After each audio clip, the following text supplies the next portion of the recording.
प्रिय बच्चों, हम लोग इसके पूर्व के वीडियो में अभिलंब रूप में समतल का समीकरण पढ़ चुके हैं। अब हम मूल बिंदु से किसी समतल पर डाले गए लंब के पाद के निर्देशांक ज्ञात करना सीखेंगे और उसके बाद उस समतल का समीकरण ज्ञात करना सीखेंगे जो दिए गए बिंदु से होकर जाता है और जिस समतल का अभिलंब भी दिया हो। तो सबसे पहले आइए देखते हैं कि किसी मूल बिंदु से किसी समतल पर डाले गए लंब के पाद के निर्देशांक क्या होते हैं। तो लंब यहां पर मूल बिंदु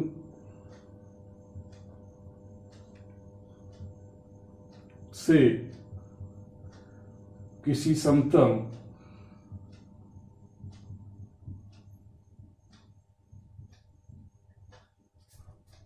पर डाले गए लंब के पाद के निर्देशांक।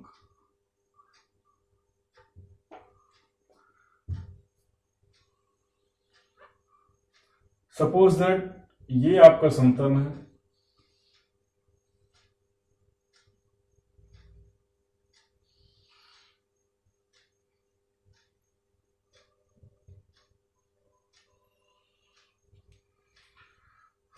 और ये ओरिजिन है, मूल बिंदु।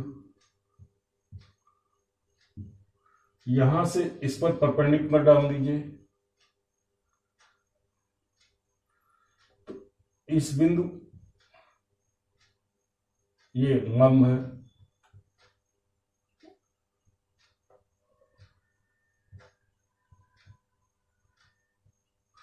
इस मूल बिंदु के निर्देशांक आप जानते हैं 0,0,0 और माना पाद ये जो डाला गया लंब है, लंब के पाद के निर्देशांक x1, y1 और z1 है।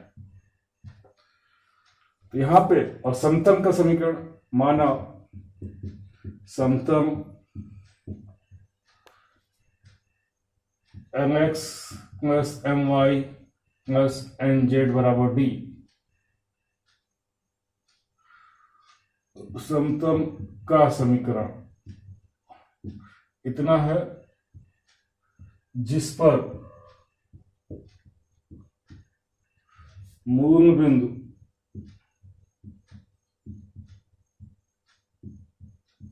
जीरो कॉमा जीरो से डाले गए लंब के पाद के निर्देशांक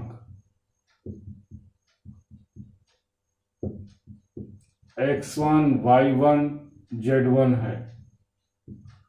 अब देखिए यहां पर इस समतल के समीकरण में जहां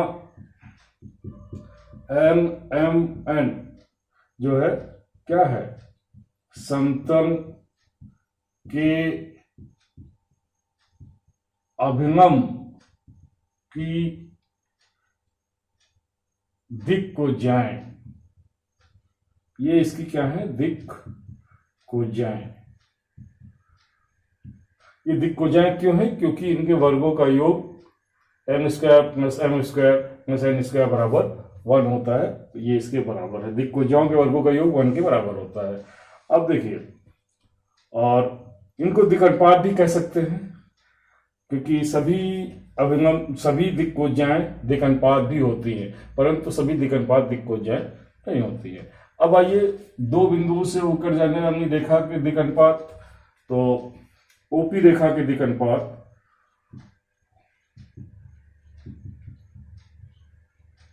इसका दिक अनुपात निकालेंगे। तो इसका दिक अनुपात आप सूत्र जानते हैं।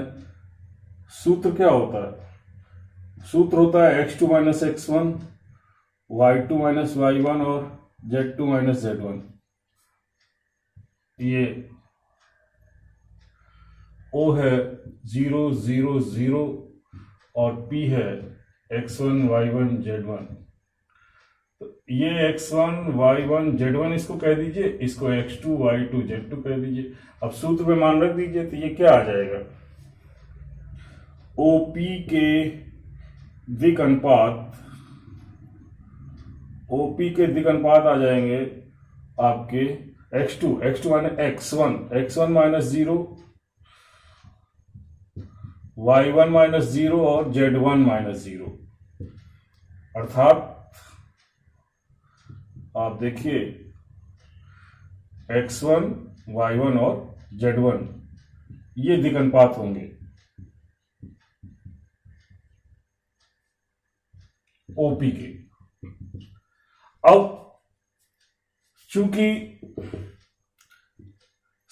जो है दिक् कोजाएं दिक् अनुपात भी होती हैं, इसलिए ये किसके, अभिलंब के, अभिलंब कौन, OP अभिलंब, इसके दिक् अनुपात आ गए। अब चूंकि ये M ये भी अभिलंब के दिक् कोजाएं हैं, चूंकि सभी दिक् कोजाएं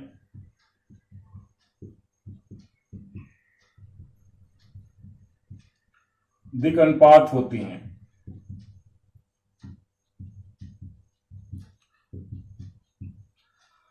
अतः MN अभिलंब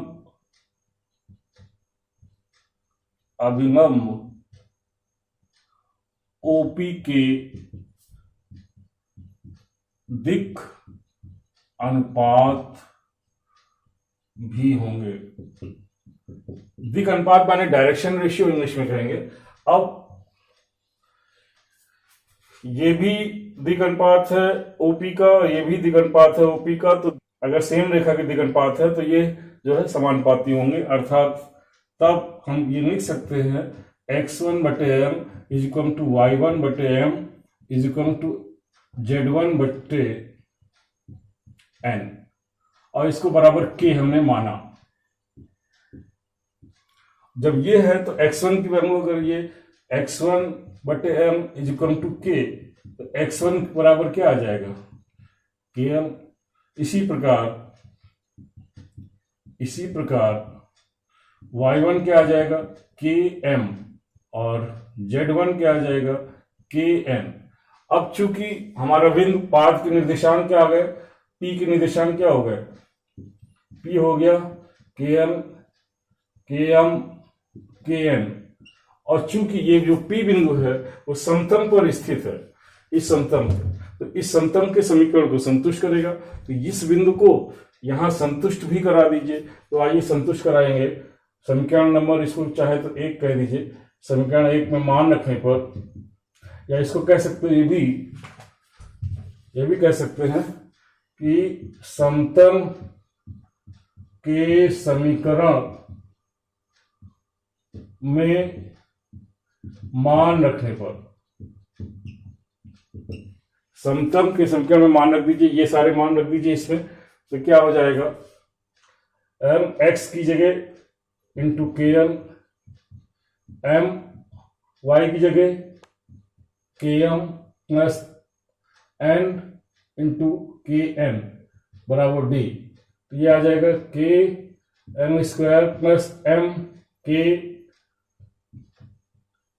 square plus k n square बराबर d, या k common, m square plus n square बराबर d। यहां पे आपने इसमें सबका मान रख दिया तो ये आ गया, देखिए। और इसकी वैल्यू 1 के बराबर होती है, तो k इंटू 1 बराबर d, तो k बराबर क्या आ गया, d आ गया। अब k का मान d आ गया तो पाद के निर्देशांक क्या हो जाएंगे, पाद के निर्देशांक k का मान रख दीजिए। k का मान जब आप रखेंगे तो ये आ जाएगा md और nd।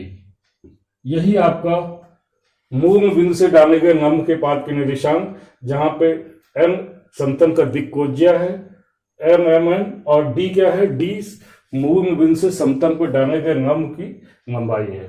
तो ये आंसर या सूत्र है, या ये इंपॉर्टेंट पॉइंट भी समझ सकते हैं। इस तरह से इसके निर्देशांक क्या हो गए, md plus md into nd। तो ऐसे इसको निकालते हैं। नेक्स्ट टॉपिक पढ़ेंगे अब उस समतल का समीकरण ज्ञात करना जो दिए गए बिंदु से होकर जाती है और उस समतल का अभिलंब दिया हुआ है। आइए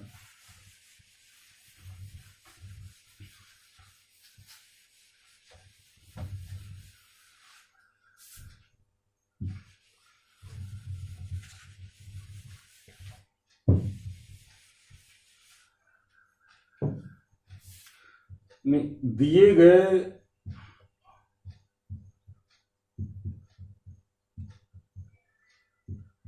बिंदु से होकर जाने वाले तथा दी गए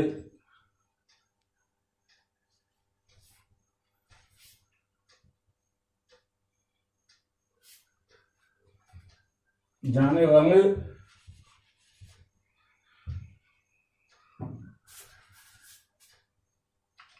उस समतल का समीकरण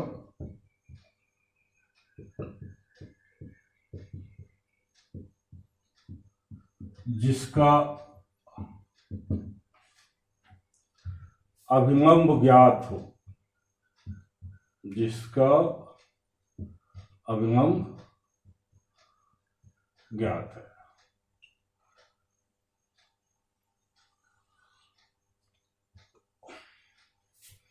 माना समतल बिंदु ए से होकर जाता है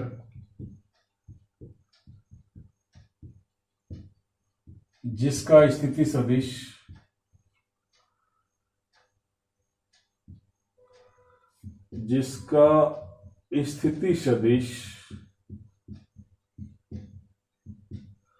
वेक्टर ए है तथा समतल का अभिलंब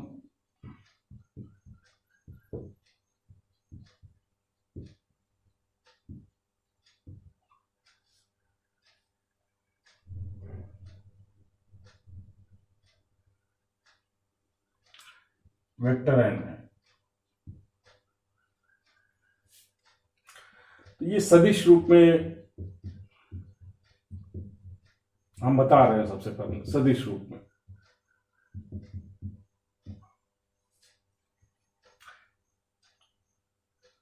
तो यहां पर ये देखिए, ये समतल है, ये हमारा बिंदु ए है जहां से होकर के जाता है। तो हमें इसका स्थिति सदिश पता है, ज्ञात है कि ओ है, ओ ए पता है। इस समतल का समीकरण ज्ञात करना है। यहां पर कोई चर बिंदु मान लेते हैं। माना चर बिंदु कोई पी है, यहां पर कोई पी बिंदु है, तो पी को इससे जोड़ दीजिए।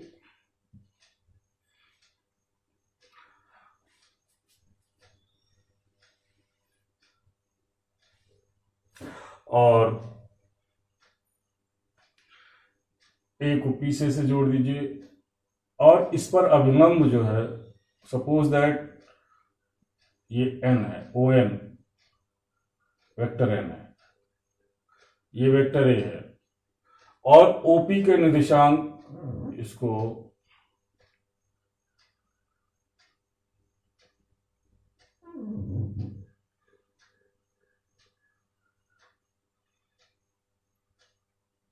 ओपी का स्थिति सदिश वेक्टर आर, ये आपको ज्ञात है। आपको दिया गया बिंदु है कि हमारा ये समतल ए से जाता है और ये अभिलंब दिया हुआ है, यहाँ पर परपेंडिकुलर है। ये ओ एन जो है इस अभिलंब पे, इस समतल पे लंब है और इस पर कोई चर बिंदु पी मान लिया, पी का स्थिति सदिश वेक्टर आर। तो आप इसको एपी वेक्टर ज्ञात कर सकते हो। वेक्टर एपी चित्रानुसार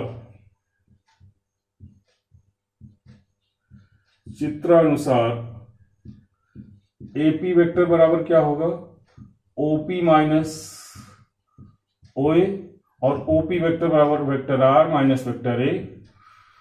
तो यहां पे ये आ गया वेक्टर एपी। और आपको पता है ये एपी वेक्टर कहाँ स्थित है, समतल पर, और ओएन समतल पर लंब है।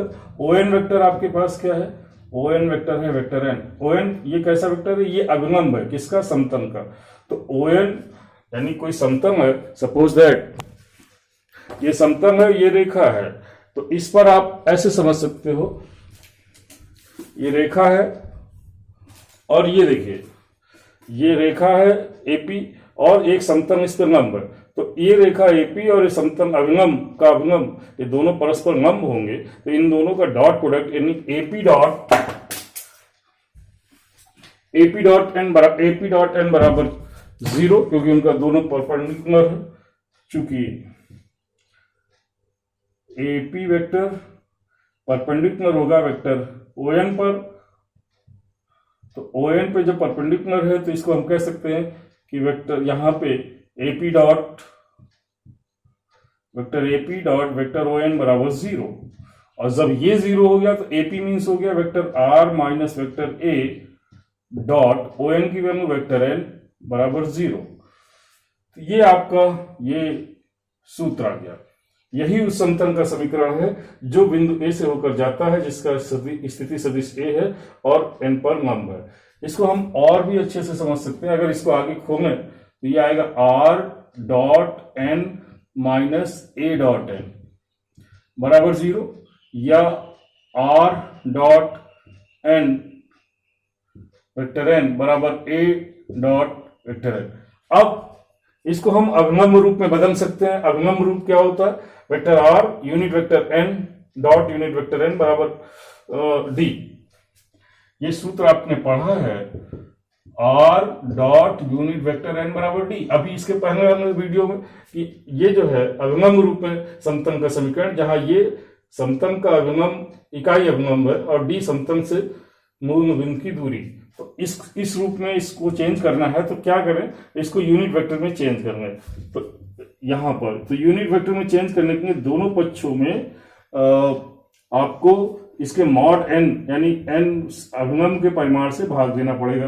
भाग दे दीजिए vector R dot vector N upon mod of vector N, दोनों पक्षों में भाग दे रहे हैं, A dot vector N upon mod of vector N. जब आपने भाग दे दिया तो ये क्या चेंज, ये क्या हो गया, तो A R dot unit vector N बराबर A dot unit vector N. अब आप देखिए इस सूत्र से तुलना करिए, सूत्र से तुलना करेंगे तो आर यूनिट वेक्टर एन बराबर किसके है, डी के। तो डी बराबर क्या आ गया, vector A dot unit vector N. यहां एक सूत्र ये भी आ गया। ये कैसा सूत्र है, ये सूत्र है किसी भी दिए गए बिंदु से अभिलंब की दिए गए बिंदु से होके जाने वाले समतल की मूल बिंदु से दूरी। अगर आपको बिंदु ए दिया है कि हमारा समतल इस बिंदु से जाता है, उसका अभिलंब ज्ञात है, तो उसकी मूल बिंदु से दूरी डी बराबर vector A dot unit vector N इससे निकाल सकते हैं। यहां पर ये इकाई अभिलंब है, तो ये भी एक सूत्र है और यहां ये भी एक सूत्र है। चाहे तो इसको भी ऐसे भी समझ सकते हैं, इस रूप में भी ये भी सूत्र ही है, चाहे ऐसे निकालिए आर डॉट एन बराबर ए डॉट एन, ये सूत्र है। तो ये दोनों सूत्र आपका किस रूप में है, सदिश रूप में। सदिश रूप में समतल का उस समतल का समीकरण जो बिंदु ए से होकर जाती है और उस समतल का अभिलंब एन है, और किसी समतल की मूल बिंदु से दूरी डी इस सूत्र से आएगा। यहां पर ए जो है उस बिंदु के स्थिति सदिश है जहां से समतल जाता है, और एन जो है उस समतल के का इकाई अभिलंब है, यानी समतल पर जो अभिलंब है उसका इकाई मात्रक अभिलंब है ये। तो इस तरह से इस सूत्र से आप डी ज्ञात कर सकते हैं। अब हम इसी का कार्तीय रूप पढ़ते हैं। आइए देखते हैं इसका कार्तीय रूप।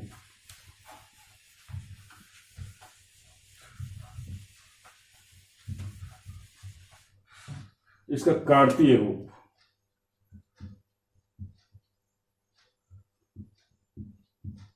कार्तीय रूप के माना P का जो निर्देशांक है वो x, y और z है, तब आपका वेक्टर r बराबर क्या आ जाएगा, xi plus yj plus z के। क्यों? क्योंकि P हमेशा चर बिंदु है तो उसका एक्स वाई जेड के रूप में ऐसे ही हमेशा मानते हैं। और बिंदु A का निर्देशांक हमने मान लिए x1, y1 और z1। तो तब वेक्टर A क्या आएगा? वेक्टर A बराबर x1i, y1j और z1k। हमारा समतल इस बिंदु से होकर जाता है तो इस बिंदु के स्थिति सदिश ये आएगा। और समतल का अभिगम वेक्टर n बराबर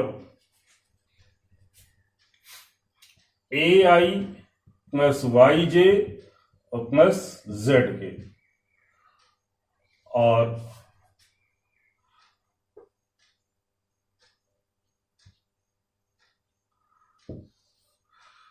सूत्र आप जानते हैं, समतल का समीकरण कार्तीय रूप में करना है और सदिश रूप में क्या सूत्र है? सदिश रूप में r डॉट n बराबर a डॉट n। आपने ये पढ़ा अभी। r की वैल्यू रखिए xi yj zk डॉट, इसको हटा दे रहे हैं, इसकी जरूरत नहीं है। n का मान ये है ai plus bj plus ck बराबर a का मान है x1i plus y1j plus z1k dot, यहां पे ai plus bj plus ck। अब डॉट प्रोडक्ट दोनों तरफ करेंगे तो देखिए इसका डॉट प्रोडक्ट आएगा ax प्लस by, i का i के साथ, j का j के साथ और k का k के साथ। i का i के साथ ax हो जाएगा, j का j के साथ by और k का k के साथ cz बराबर, इधर क्या हो जाएगा ax1 plus by1 plus cz1।